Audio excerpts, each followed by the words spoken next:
Efésios capítulo 6.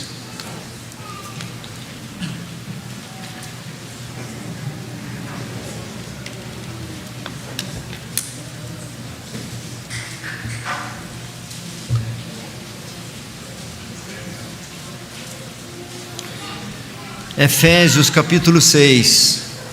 Esse texto a gente não projeta para que os irmãos possam aí abrir no texto sagrado. Não é proibido usar os meios eletrônicos, apenas uma recomendação de pai para filho, ao menos no domingo, no sermão. Traz a Bíblia, não perca de vista como é que a gente abre os textos. Efésios capítulo 6.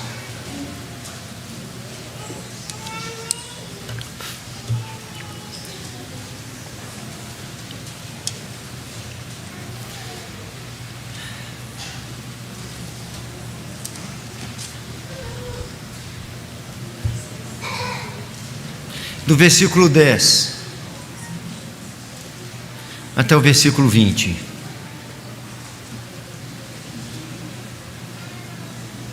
Acompanhe a leitura, por favor. Efésios 6, do versículo 10 ao versículo 20. Assim diz o texto sagrado: quanto ao mais, sede fortalecidos no Senhor e na força do seu poder. Revesti-vos de toda a armadura de Deus, para poderdes ficar firmes contra as ciladas do diabo. O 12. Porque a nossa luta não é contra sangue e carne, e sim contra os principados e potestades, contra os dominadores deste mundo tenebroso, contra as forças espirituais do mal nas regiões celestes. Portanto, tomai toda a armadura de Deus, para que possais resistir no dia mau, e depois de terdes vencido tudo, permanecer inabaláveis. Estai, pois, firmes, cingindo-vos com a verdade e vestindo-vos da couraça da justiça. Calçai os pés com a preparação do evangelho da paz, embraçando sempre o escudo da fé, com o qual podereis apagar todos os dardos inflamados do maligno. Tomai também o capacete da salvação e a espada do Espírito, que é a palavra de Deus. O 18. Com toda oração e súplica, orando em todo tempo no Espírito, e para isso vigiando com toda perseverança e súplica por todos os santos. E também por mim, para que me seja dada no abrir da minha boca a palavra, para com intrepidez fazer conhecido o mistério do evangelho. E o 20. Pelo qual sou embaixador em cadeias, para que em Cristo eu seja usado para falar como me cumpre fazer. Oremos mais uma vez, meus irmãos. Senhor, nos prostramos diante de Ti, ó Pai, porque reconhecemos que a Tua palavra, toda ela é inspirada pelo Senhor.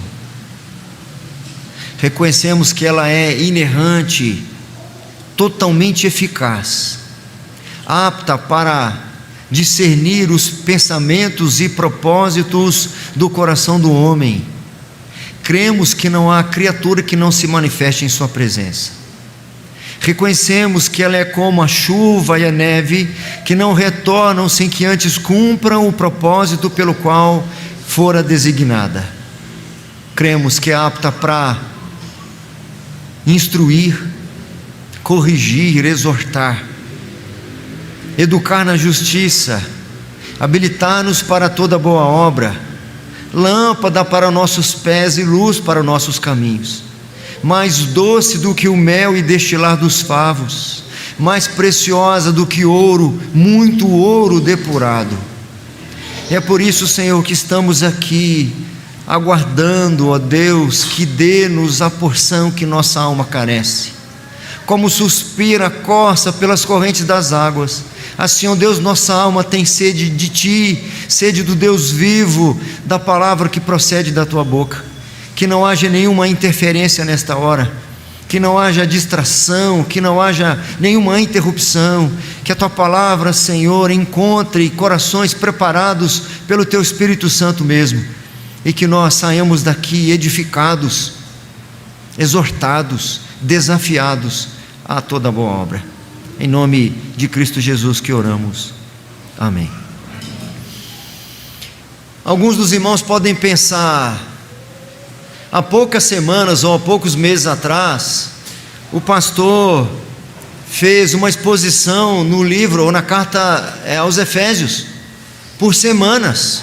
Começamos lá no capítulo 1 e passo a passo, sessão por sessão, fomos a carta toda. Por que ele está voltando? Talvez porque foi uma semana puxada, congresso, e ele não teve tempo de preparar o sermão, e ele está dando mais uma repetida nele, faz parte, mas não é. Na minha leitura diária, na minha leitura da sequência das Escrituras, estou lendo a Bíblia toda, e eu terminei essa semana a primeira carta aos Coríntios.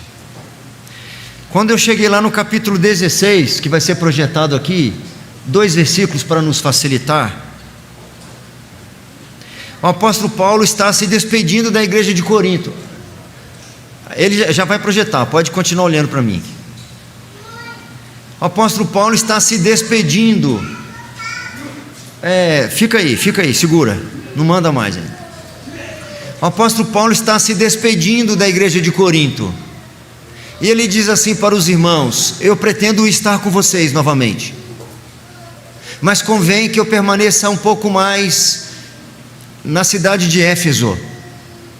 Eu preciso ficar aqui um pouco mais. E agora o texto diz assim para nós: ficarei, porém, em Éfeso até o Pentecostes, porque uma porta grande e oportuna para o trabalho se me abriu, e há muitos adversários. Eu não sei dizer quantas vezes eu já li a primeira carta aos Coríntios, mas na leitura que eu fiz agora a última vez, esses versículos me saltaram aos olhos. Paulo costura aqui na mesma frase duas situações aparentemente antagônicas. Ele diz que, por um lado, uma porta grande e oportuna para o trabalho se me abriu. Que notícia boa! E na mesma frase, no mesmo versículo, ele diz: e ainda há muitos adversários.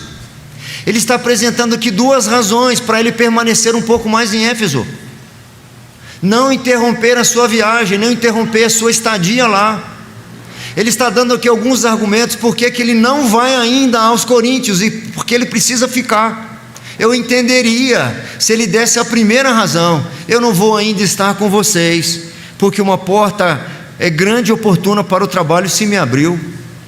Mas dizer que ele permanecerá lá ainda mais, porque surgiram muitos adversários.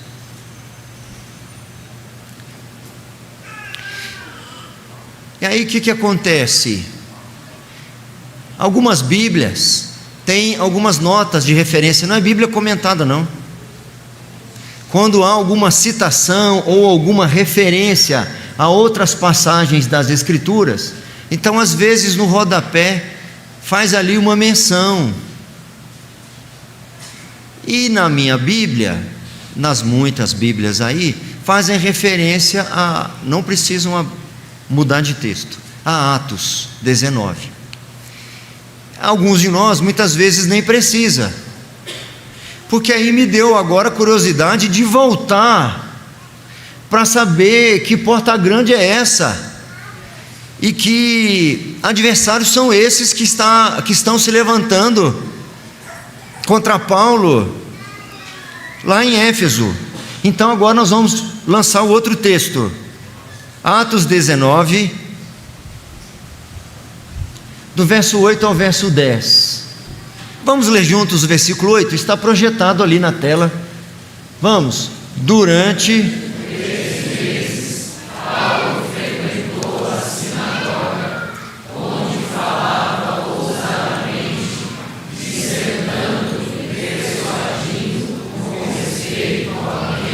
antes de prosseguirmos, só lembrando, aqui estão as razões pelas quais o apóstolo Paulo diz: eu preciso ficar aqui um pouco mais, não posso estar com vocês ainda aí em Corinto.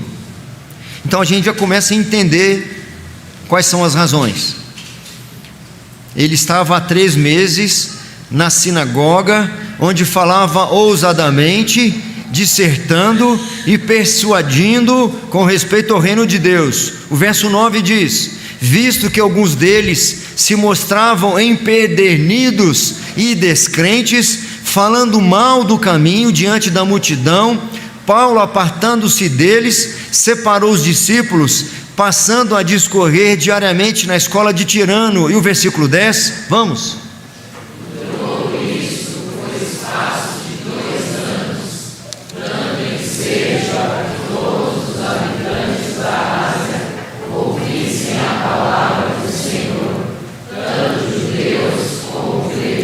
Apesar daqueles judeus empedernidos, as duas expressões aqui, empedernidos e descrentes, apesar deles irem interromper, se intrometer, obscurecer a mensagem de Paulo, falando mal do caminho diante da multidão, eu fico imaginando a cena, Paulo falando do evangelho e aquelas pessoas se opondo à sua mensagem. Ele sai de lá e diz o texto que vai para a escola de Tirano, e por um espaço de 2 anos pregando a palavra, e como consequência da sua pregação e da sua mensagem, dando ensejo a que todos os habitantes da Ásia ouvissem a palavra do Senhor, tanto judeus como gregos. E é por esta razão que ele diz aos coríntios: eu não vou ir com vocês agora, porque uma grande porta se abriu para mim, uma grande porta, e ainda há muitos adversários. Apóstolo Paulo via as duas situações, como garantias, comprovações de que o Senhor queria que ele permanecesse lá. Eu fico imaginando, se faltasse uma coisa ou a outra, talvez o apóstolo Paulo entendesse que era tempo dele partir. Se não houvesse mais uma porta grande para ele pregar, ele poderia pensar: se esgotou o meu tempo aqui, vou seguir adiante. Ou ainda, não há mais adversários aqui, todo mundo agora concorda com o evangelho, também não há mais sentido para eu estar aqui. Tanto a porta larga que se abriu para ele pregar o evangelho, quanto os adversários confirmavam que ele precisava estar lá. Aí surgiu uma questão para mim: como é que o apóstolo Paulo lidou com essas situações tão extremas? Mais ainda, como que o apóstolo Paulo ensinou, orientou a igreja a lidar com isso? Como ele orienta a igreja a aproveitar a porta grande e oportuna que se abre, ao mesmo tempo que enfrenta muitos adversários? Aí eu tive que voltar para a carta aos Efésios, porque na carta aos Efésios eu encontro a resposta para essas questões. Como que a igreja, o que a igreja faz quando os ventos são favoráveis para a pregação do evangelho? Quando encontra pessoas desejosas de ouvir a palavra, quando portas vão se abrindo, como a escola de Tirano e outras casas e outros lugares foram se abrindo, como que a igreja lida com isso? E ainda, como que a igreja lida quando os adversários e as adversidades para essa mesma pregação surgem? Nosso tema: combatendo o bom combate no Senhor. Para responder a essas perguntas, como que o apóstolo Paulo lidou com essas adversidades, essas situações adversas, e como ele orientou a igreja a vivenciar essas situações.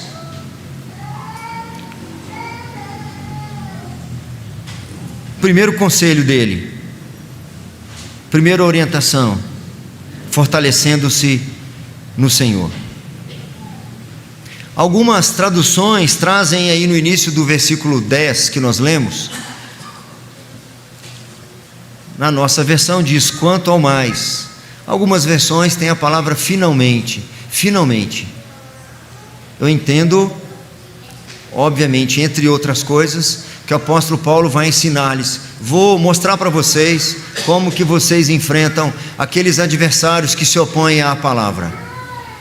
Eu vou ensinar para vocês como que vocês lidam com a palavra e como vocês devem vivenciar a palavra, fortalecendo-se no Senhor. Quanto ao mais, diz o verso 10, sede fortalecidos no Senhor e na força do seu poder.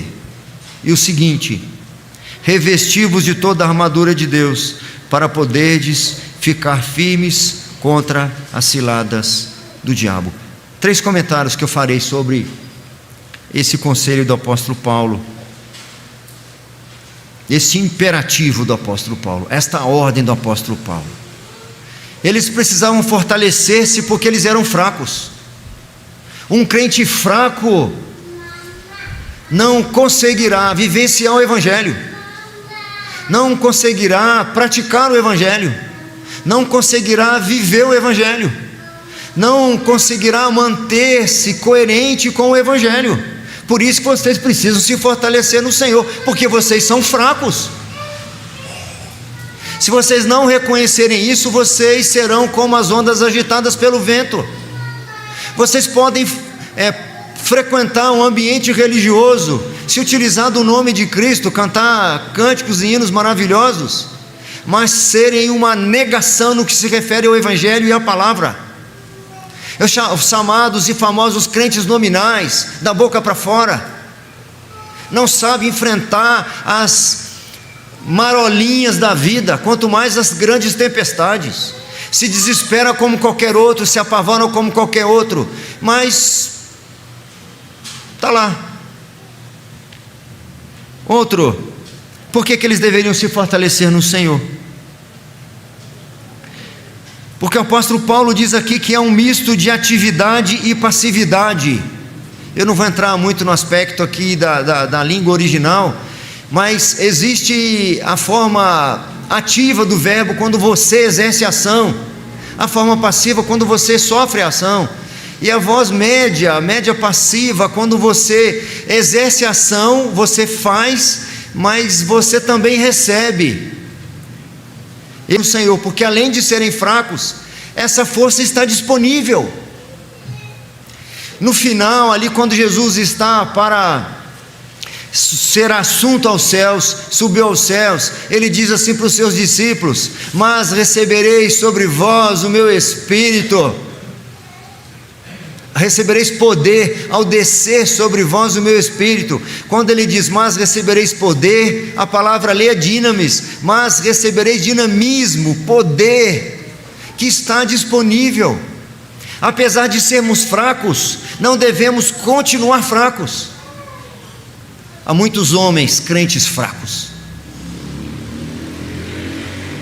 há muitas mulheres crentes fracas, há muitos filhos crescendo numa geração de perversão, crentes e bebendo mais da perversão do que da fonte do Senhor, porque não se fortalecem numa força que está à nossa disposição. Ainda, por que eles deveriam se fortalecer no Senhor?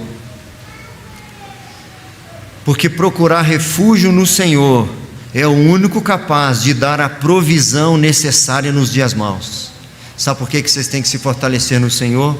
Porque além de tudo que eu já falei, vocês precisam encontrar refúgio no único capaz de prover os recursos necessários para os dias maus. Quando eu preguei aqui alguns meses atrás, eu fiz esse comentário. Por que o apóstolo Paulo está dizendo aqui dias maus, se a Bíblia diz que todos os dias são maus? O próprio apóstolo Paulo diz isso. Aqui ele está falando dias maus, porque apesar de todos os dias nesse mundo serem dias maus, existem dias maus mais maus do que outros. existem dias que são mais maus, que aquelas trevas que já ocupam esse mundo são mais densas em alguns momentos da nossa vida. Segundo lugar, combatendo o bom combate no Senhor, fortalecendo-se no Senhor e ainda reconhecendo o verdadeiro adversário. O versículo 12 diz isso para nós. E aqui eu preciso tomar emprestada a fala de Calvino. Ele diz assim: Paulo põe diante de nós um inimigo formidável, não para infundir-nos medo, mas para aguçar nossa diligência e nossa solicitude. Pois há um procedimento mediano a ser observado. Quando o inimigo é negligenciado, ele faz tudo o que pode para sujeitar-nos através da indolência, da nossa preguiça, da nossa má vontade, e para em seguida desencorajar-nos usando a arma do terror, de modo que antes mesmo de sermos atingidos, somos dominados e derrotados. Ao falar do poder do inimigo, Paulo se esforça para manter-nos mais zelosos. Ele já o denominara de diabo, mas agora usa uma série de epítetos, ou palavras e expressões para qualificar, para explicar qual é o nosso adversário. Por que ele faz isso? Para que seus leitores pudessem entender que esse não é um inimigo a ser tratado com descaso. Versículo 12 diz: porque a nossa luta não é contra o sangue e a carne, e sim contra os principados e as potestades, contra as forças espirituais do mal nas regiões celestes. Estejam atentos, reconhecendo qual ou quais de fato são os vossos adversários. Porque para vocês aproveitarem as portas largas que se abrem para o Evangelho, para poderem viver e anunciar o Evangelho, e para poderem enfrentar as adversidades, vocês precisam reconhecer qual é o adversário de vocês.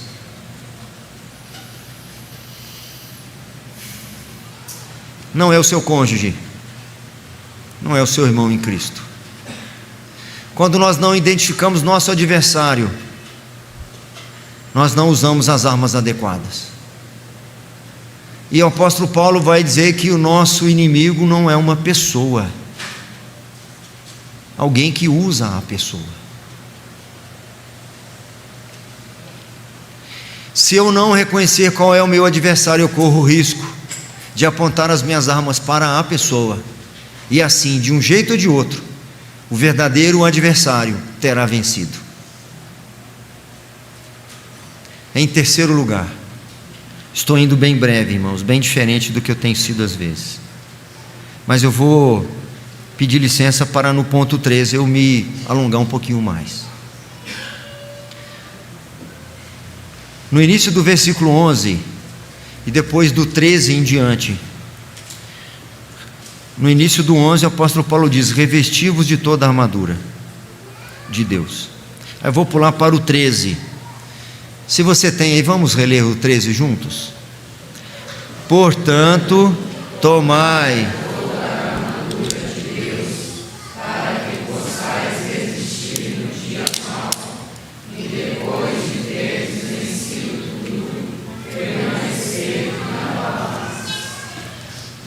E a partir do 13, que nós lemos agora, nós vamos encontrar uma descrição desta armadura. Entendam, meus irmãos, que quando ele menciona aqui as partes da armadura, ele não está dizendo, por exemplo, que o Evangelho tem que ser usado só numa parte do corpo, que a justiça tem que ser usada só numa parte do corpo, que a fé tem que ser usada só numa parte da armadura. Todas essas partes aqui precisam compor a nossa vida. E aí começa a fazer mais sentido para mim, porque que o apóstolo Paulo, quando escreve aos Coríntios, diz: eu preciso ficar um pouco mais em Éfeso, porque uma grande porta se abriu para mim, e ainda há muitos adversários. Aí eu começo a entender como que ele lidava com isso, como é que ele lidava com essas situações. E aí eu começo a entender como que ele orienta essa igreja a lidar com essas situações. Toda vez que o apóstolo Paulo enfrentava situações como esta, era assim que ele agia. Primeira virtude que precisa nos caracterizar. Um primeiro recurso que nós devemos buscar no Senhor. Uma primeira arma que nós precisamos ter para viver o Evangelho é a verdade. A verdade. Não é esses conceitos relativos, que cada um tem a sua própria verdade nos nossos dias. Há uma verdade única. Há o que é certo e há o que é errado. Há o que é ético e o que não é ético.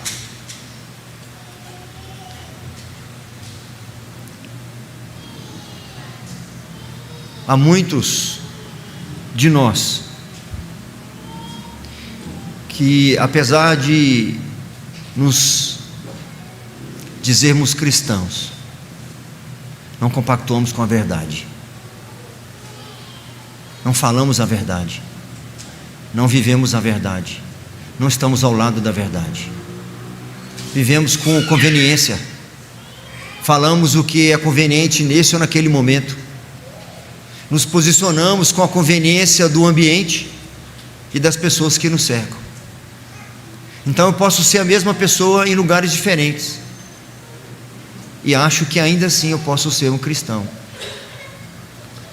O diabo tem tripudiado de gente assim, tem infernizado a vida de gente assim, tem arrasado a fé de gente assim, tem feito reboliço em famílias que vivem assim, ou que são lideradas por homens assim, homens fracos que não honram a verdade, que, se confrontados, preferem dissimular do que assumir e dizer: não, foi isso mesmo, eu fiz isso mesmo. Que não tem coragem de assumir o erro, porque não andam do lado da verdade, dissimulam, enganam, estão envoltos em engodo. É por isso que não conseguem viver o Evangelho, não tem o perfume de Cristo, tem o perfume de qualquer coisa, tem até a aparência de cristão, porque carrega a Bíblia, conhece alguns textos, pode até pregar na igreja como eu estou fazendo, mas não está vestido da verdade. Eu vou seguindo aqui, e vez ou outra vou repetir alguns dos conceitos. Ele diz mais: como que vocês se fortalecem no Senhor? Que recurso vocês receberão para serem fortalecidos? A justiça. A justiça. Sabe uma das coisas que mais indignou os homens de Deus ao longo da história? A injustiça. Nós não podemos ler o profeta Abacuque e não ficar com o coração sensibilizado com a indignação que alcançou o coração daquele homem. Até quando, Senhor, clamarei eu e tu não me ouvirás? Até quando eu gritarei violência e não acudirás? Porque a justiça é torcida. Nós muitas vezes, meus irmãos, tomamos decisões no arraial do Senhor, na nossa vida religiosa, na nossa vida familiar, sem levar em conta a justiça. Levamos em conta o que agrada ou o que desagrada. Não temos a coragem de agir conforme a justiça e defender o que está sendo injustiçado. Pessoas são injustiçadas diante de nós e nós nos calamos. Nós estamos muito distantes daqueles que Jesus diz lá nas bem-aventuranças, que bem-aventurados são aqueles que têm fome e sede de justiça, porque serão fartos. Muitos de nós não é farto porque não tem essa sede. Muitos de nós não se colocam na brecha em favor do mais fraco, do mais vulnerável. Muitos de nós se calam diante da opressão, da injustiça, porque não quer ficar mal com ninguém. E é por isso que o cristianismo anda de mal a pior nos nossos dias, meus irmãos. Abramos nossos olhos e contemplemos o que acontece ao nosso entorno. Vamos tentar de alguma forma olhar com um pouquinho mais de profundidade e abrangência na promiscuidade, na quebra dos mandamentos. Os mandamentos do Senhor não são nem conhecidos, meus irmãos, não são nem conhecidos.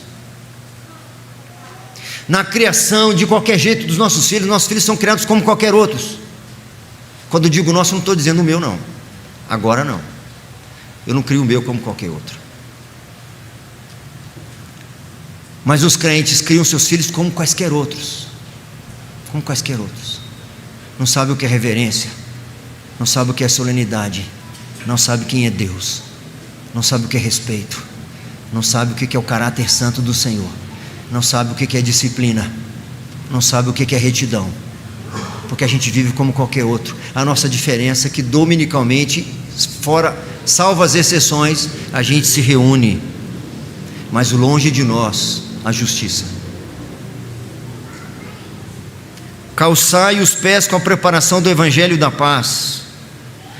Alguns de nós cristãos, há muitos anos na igreja, acham que Evangelho é o que está descrito lá em Atos 16, quando Paulo está em Filipos e ele conversa com o carcereiro: creia no Senhor Jesus Cristo e será salvo tu e tua casa. O máximo que alguém sabe do Evangelho é isso aí, acha que se colocar esse versículo no vidro do carro vai alcançar alguma pessoa. Ou alguns confundem a igreja com o Evangelho. A igreja não é o Evangelho, e esse versículo também não é o Evangelho. Esse versículo na realidade não é promessa para nenhum de nós. Esse versículo é uma promessa para o carcereiro, porque muitos de nós, infelizmente, terá familiares não crentes, e o Senhor não falou nada, não garantiu nada que todos eles serão salvos. O do carcereiro sim, tanto que naquela mesma noite todos eles foram batizados. Não é um texto normativo, irmãos, é uma narrativa, é só uma descrição do que aconteceu naqueles dias.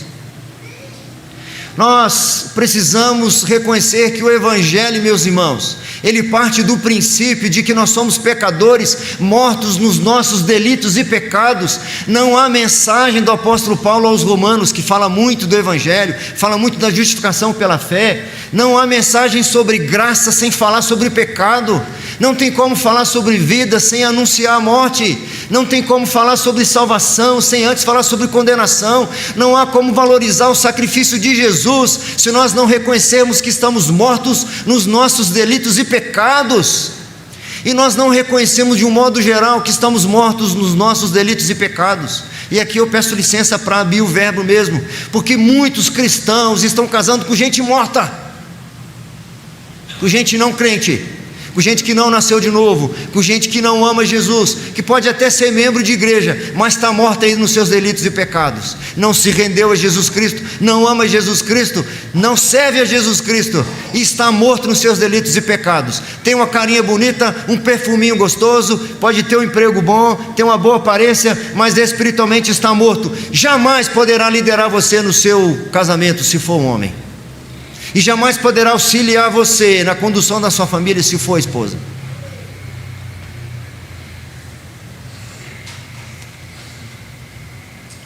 É por essas razões e outras que nós demonstramos que não conhecemos bem o Evangelho. É por isso que há muitos de nós fracos. Precisamos nos fortalecer no Senhor, embraçando sempre o escudo da fé, com o qual podereis apagar todos os dardos inflamados do maligno. Vamos refletir aqui um instante. A igreja de Éfeso, eles já são salvos. Foi para essa igreja aqui que o apóstolo Paulo disse como é que eles eram antes, lá no capítulo 2. Antes vocês estavam mortos nos delitos e pecados, mas agora vocês receberam vida. Vocês já são novas criaturas. O Senhor já ressuscitou vocês e já assentou vocês nos lugares celestiais com Cristo.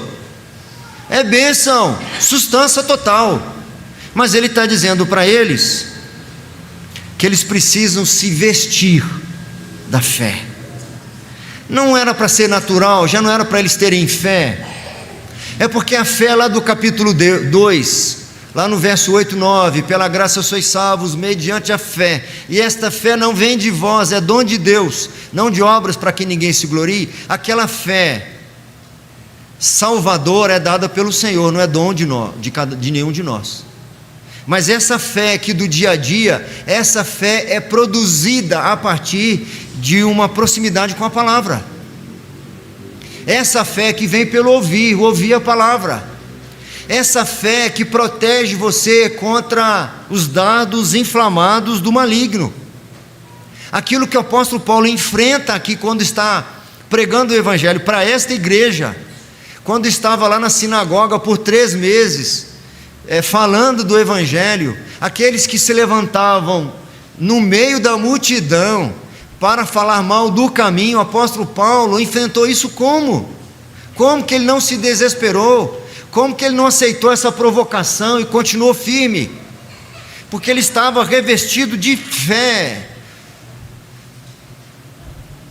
E eu volto a fazer uma autocrítica para nós, cristãos, que deveria ser assim, meio que natural. Somos crentes em Cristo, somos o povo da fé.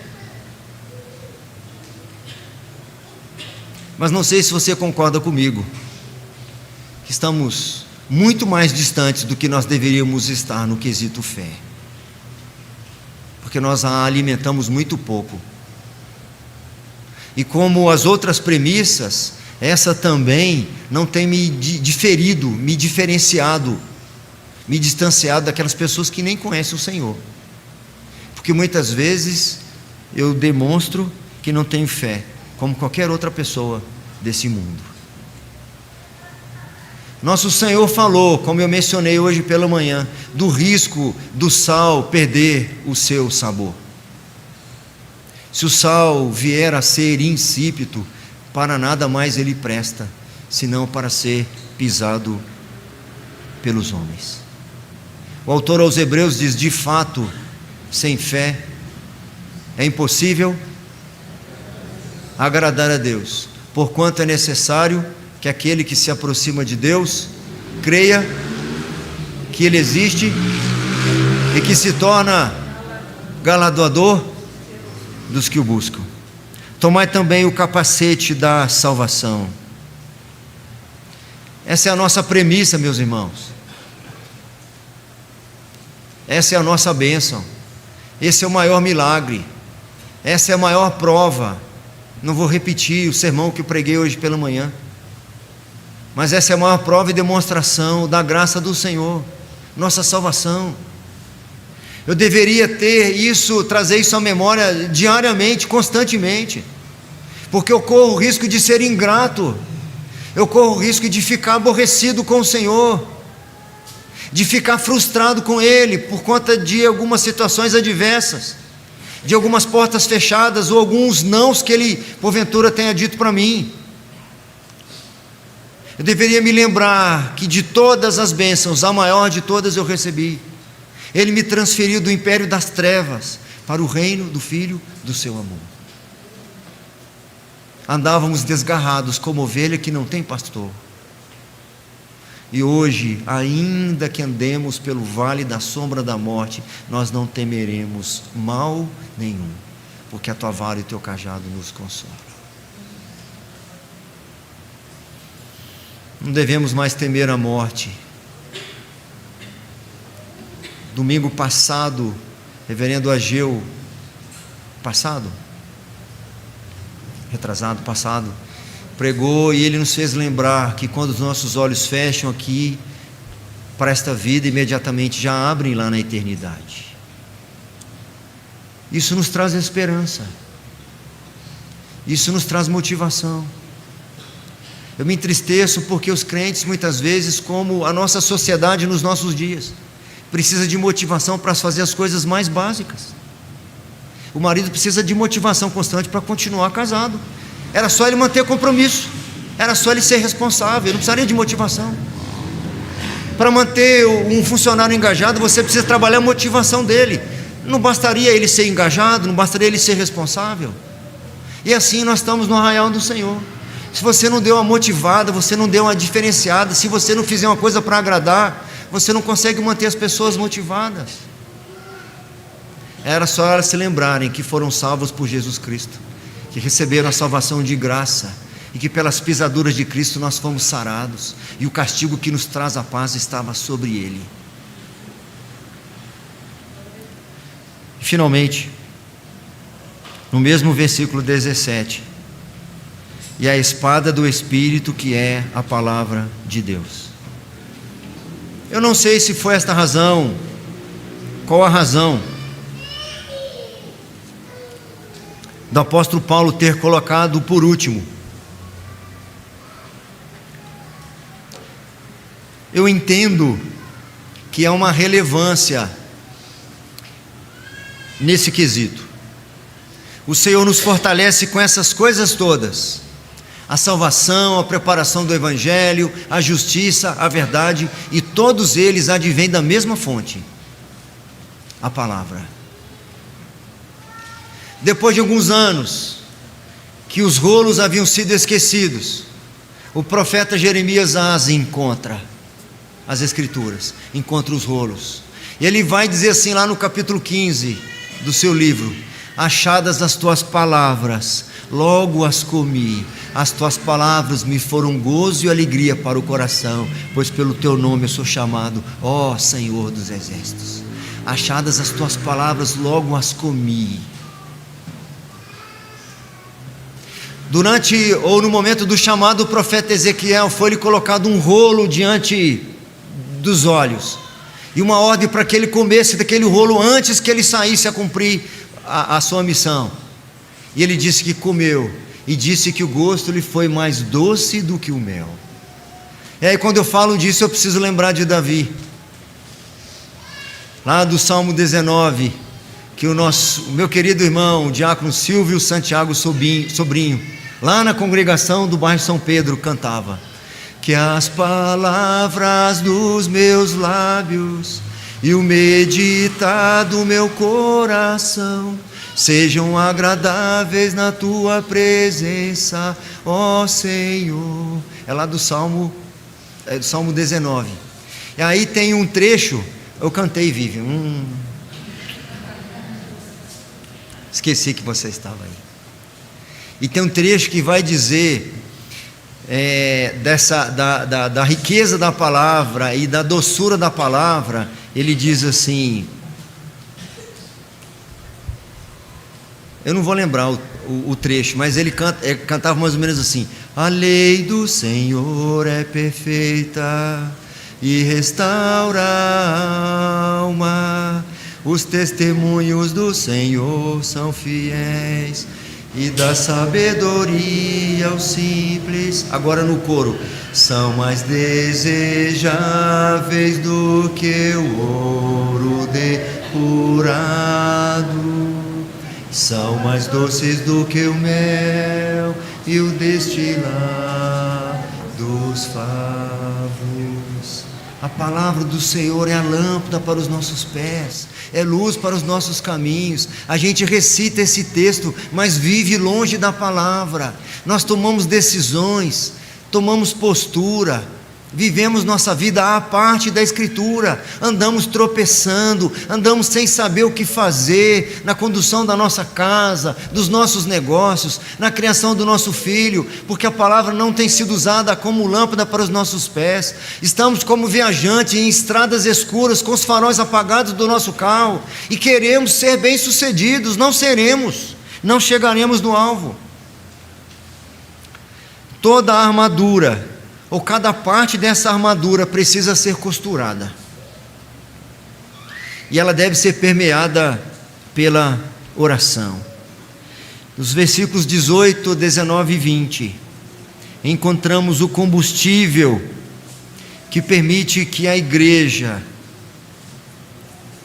seja conduzida, o recurso que a igreja precisa utilizar quando se depara com as grandes portas de oportunidades dadas pelo Senhor. Além de tudo isso, ele diz: com toda oração e súplica, no 18, orando em todo o tempo no Espírito, e para isto vigiando com toda perseverança e súplica por todos os santos. O 19, e também por mim,